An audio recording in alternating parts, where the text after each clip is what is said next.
Dan untuk mengetahui lebih jauh mengenai tingkat elektabilitas serta peluang kemenangan Ketua DPD Partai Gerindra Jawa Tengah, Sudaryono, di Pilgub Jawa Tengah 2024, kita sudah terhubung dengan Direktur Eksekutif Indeks Data Nasional atau IDN, Syifaq Muhammad Yus melalui sambungan aplikasi Zoom.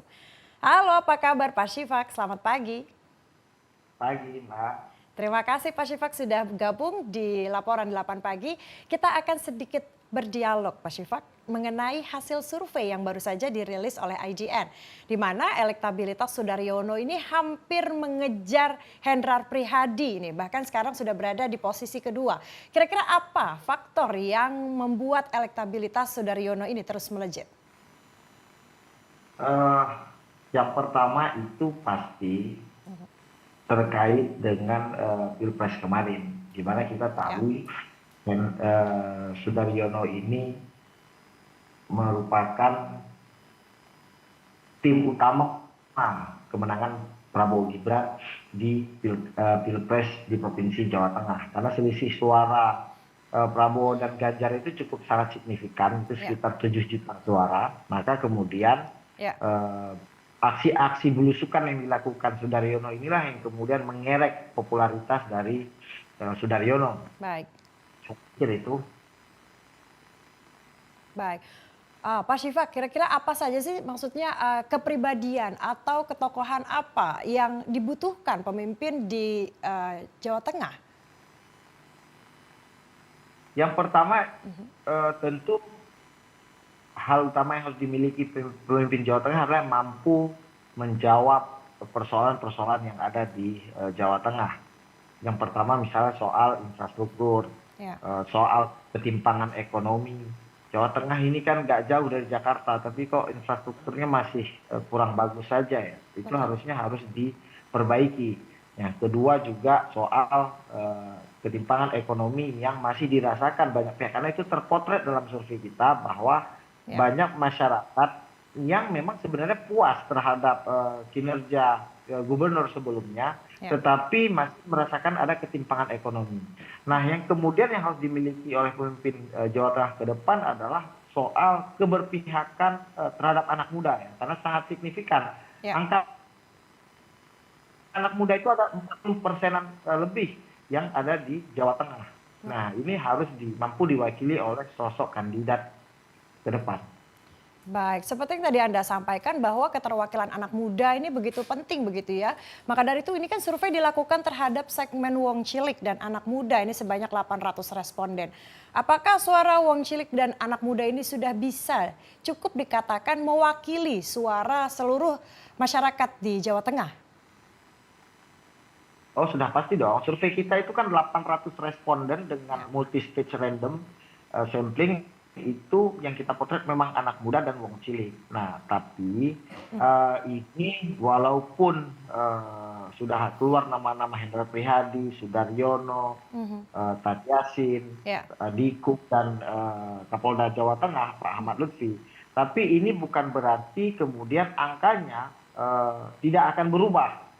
Karena memang mayoritas masih mengatakan masih ada kemungkinan berubah pilihan. Apalagi di segmen anak muda, Mbak. Di segmen anak muda itu 50% lebih mengatakan bahwa pilihan mereka belum valid, belum solid maksudnya. Karena masih bisa berubah tergantung nanti bagaimana kemudian program calon gubernur. Yang kedua bagaimana kemudian tim calon gubernur tersebut dalam meramu strategi kampanye sehingga menarik minat terhadap anak muda. Karena kalau kita lihat hasil potret survei, insya Allah angka golputnya rendah di Jawa Tengah. Baik, Pak Syifaq, ini Sudaryono ini merupakan calon gubernur Jawa Tengah ini kan dari Partai Gerindra. Bahkan dirinya juga mengklaim bahwa beliau maju ke Pilkada Jawa Tengah atas perintah Pak Prabowo, Presiden terpilih. Nah, maka dari itu dengan dukungan penuh dari Presiden terpilih, apakah ini akan mampu meningkatkan elektabilitas Sudaryono? Harus dipahami, saya yakin betul popularitas dan elektabilitas yang dimiliki Sudaryono saat kita potret itu juga tidak terlepas dari kotel efek yang dimiliki oleh Pak Prabowo dan Gerindra. Karena memang Pak Prabowo ini kan bisa menang di Jawa Tengah dengan selisih suara yang besar dari Mas Ganjar kemarin. Tapi harus diingat, pilpres dan pilkada itu berbeda. Ya, Dari pilkada tak sejak tahun 1968 yang pernah digelar di Jawa Tengah sampai pilkada terakhir kemarin itu belum pernah menang calon yang tidak diusung oleh PDI Perjuangan. Nah oh, ini baik, kemudian menjadi tantangan tersendiri bagi baik, Sudaryono jika ingin baik. memenangkan pertarungan pilkada. Baik, berarti ini menjadi PR besar begitu ya Pak dari Sudaryono karena memang sebelum-sebelumnya ini selalu gubernur terpilih ini yang diusung oleh PDIP begitu. Betul, tapi kandang banteng kan juga jebol 2024 Pilpres kemarin. Nggak ada yang nggak Ya, mungkin kan dalam politik. ya betul, betul. Baik, Pak Syifaq ini kan dari hasil survei Anda bahwa masih ada 22% ini swing voters atau undecided voters yang belum menentukan pilihan. Sebetulnya apa sih yang harus dilakukan, strategi apa yang harus dilakukan ini para calon gubernur ini untuk merebut suara mereka?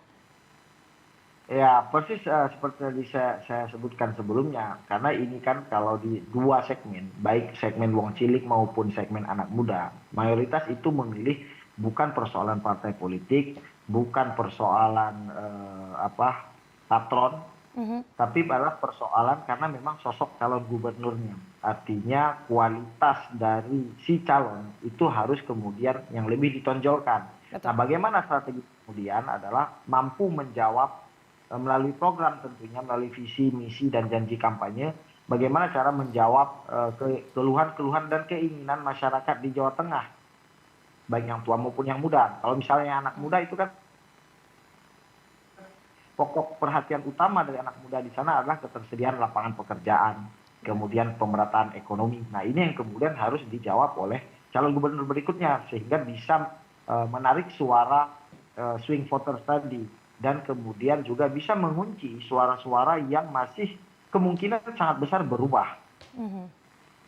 Baik, baik. Pak Syifaq, tadi Anda sebutkan bahwa calon gubernur Jawa Tengah ini harus tahu betul mengenai permasalahan ketimpangan ekonomi di Jawa Tengah dan juga bisa mewakili keterwakilan anak muda begitu. Menurut Anda apakah Sudaryono ini sudah bisa dikatakan dengan pengalaman beliau sebagai Ketua DPD Partai Gerindra dan juga dukungan penuh dari Prabowo Subianto, apakah ia bisa dikatakan akan sudah cukup layak begitu untuk menjadi calon gubernur Jawa Tengah?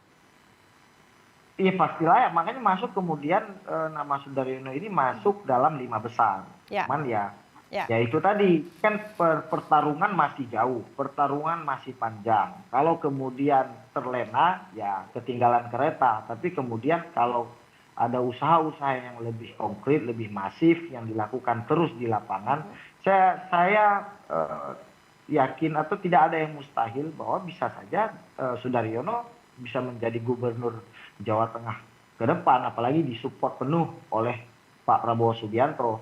mhm, mhm. Baik, baik, baik, baik Pak Syifaq, Karena terima kan kasih. ini Mbak, eh, Ya, popularitas dan elektabilitas Sudaryono ini kan tidak keluar dengan instan, tidak keluar dalam baik, waktu 1 bulan atau 2-3 ya, hari, tapi kan ini proses lama kerja-kerja beliau ketika betul. memenangkan Prabowo Subianto kemarin. Saya pikir ya ini harus tetap dilanjutkan, Mbak. Baik, baik. Menurut Anda siapa nih yang cocok jadi wakilnya Pak Sudar? Ya boleh saja dicoba dikawinkan dengan PDI Perjuangan juga boleh, Oke, dikawinkan dengan Golkar juga boleh, atau oke. dikawinkan dengan anggota DPD terpilih Tas Yassin juga boleh, siapa aja boleh. Karena saya sangat yakin bahwa itu tergantung siapa gubernurnya. Baik, baik. Kita lihat saja nanti ya di Pilkada Jawa Tengah di November mendatang. Terima kasih Pak Syifaq atas dialog kita pada pagi hari ini. Terima kasih, salam sehat dan sampai jumpa.